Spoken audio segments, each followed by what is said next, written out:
Tunaendelea kuzungumza na washiriki mbalimbali wa Tanzania Malezi Summit ambayo inaendelea hapa katika ukumbi wa mikutano wa Rock City Mall jijini Mwanza, na sasa ninaye mwenyekiti wa afisa ustawi wa jamii Tanzania.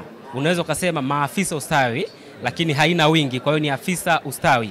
Anatokea atatuambia anatokea wapi na jina lake ni nani, tuweze kuangazia machache ambayo yamejiri. Karibu. Asante sana. Mimi jina langu ni Martin Chua, afisa ustawi wa jamii wa mkoa wa Iringa, lakini mwenyekiti wa afisa ustawi wa jamii wa mikoa Tanzania bara. Miongoni mwa masuala yaliyozungumzwa ni tafiti katika mawasilisho mbalimbali ambayo yamewasilishwa siku ya kwanza. Iringa imetajwa swala la udumavu ni changamoto pamoja na uwepo wa vyakula vingi, lakini pia ikazungumzwa swala la ushiriki wa wanaume katika shughuli za uzalishaji lina changamoto kilinganisha na wanawake. Wewe ni afisa wa jamii wa mkoa, umeitazamaje hiyo na pengine hatua gani ambazo au ni nini ambacho unaweza ukakichangia katika swala hili? Sisi tumeipokea vizuri kwa sababu ni tafiti. Kubisha tafiti inabidi ufanye utafiti. Kwa hiyo ni kweli kwamba Iringa vyakula vingi vinatoka Iringa na mikoa ya kusini kwa ujumla wake.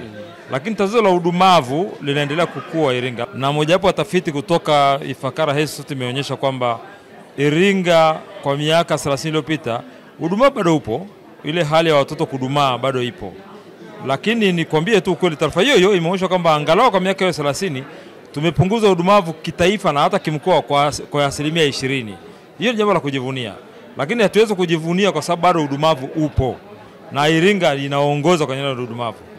Kitu ambacho kimeshangaza sana kwenye taarifa hii ni kwamba Iringa ni mojawapo ya mikoa inazalisha vyakula vingi kabisa hapa Tanzania bara na inauza vyakula hivyo mpaka nje ya nchi, lakini bado Iringa udumavu unaendelea kuwepo.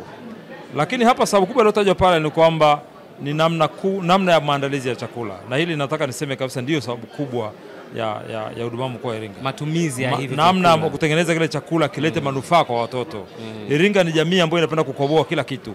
Unga una mahindi na kubolewa, yanarowekwa, kisha nasuguliwa, yanaenda kusoga na kuja unga mweupe kama mwanga wa jua. Alafu wananchi hawana pesa ya kuongeza virutubisho kwenye ule unga. Kwa hiyo mtu anapikua uji ule mweupe anawekewa chumvi tu. Kwa hiyo lazima utapiamlo utatokea tu. Kwa hiyo hata kama vyakula vipo, sayansi namna ya kuandaa chakula bado haijafikia wananchi walio wengi. Hiyo ndio sababu kubwa.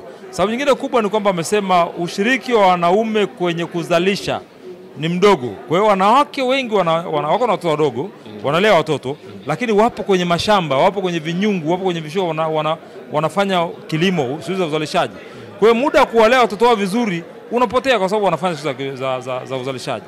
Kwa hiyo unaona kabisa kama sababu wanaume washiriki kwenye kilimo, hawashiriki kwenye uzalishaji.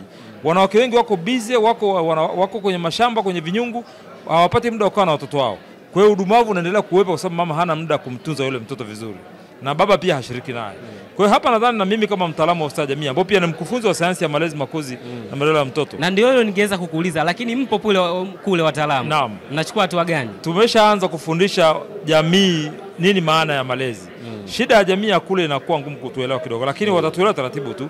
Tumeshaanza kufundisha malezi maana yake ni nini. Kwa nini baba ashiriki kwenye malezi? Wiki iliyopita nilikuwa na watu 86 kule Lugoda. Nashukuru sana tumeshafundisha. Natembea kijiji kufundisha. Na wanahabari mnanisaidia sana kurusha taarifa hizi kufundisha wananchi malezi maana yake ni nini. Nini maana ya kuandaa chakula. Namtembea na afisa lishe wangu wa mkoa pale kuwaambia wananchi namna ya kuandaa chakula bora. Lakini kubadilisha tabia na tamaduni za mtu sio kazi ya siku moja. Inachukua muda mrefu sana, hasa kuwaambia wasikoboi mahindi. Kitu ambacho tumezoea nacho miaka zaidi ya 100. Kwa hiyo wanaacha taratibu ndio kutolewa. Tunaendelea kutoa elimu kwa wananchi kwamba malezi ni ushirikiano wa baba na mama. Mama asifanye kazi zote peke yake kwa sababu malezi yanataka ushirikiano wa baba na mama. Hakuna malezi ya mzazi mmoja ambayo ni malezi sahihi. Na ule udumavu ukitaka kuondoa lazima baba ashiriki. Shukrani. Kwenye kazi ya uchumi baba ashiriki pia. Sawa, asante sana. Nashukuru sana.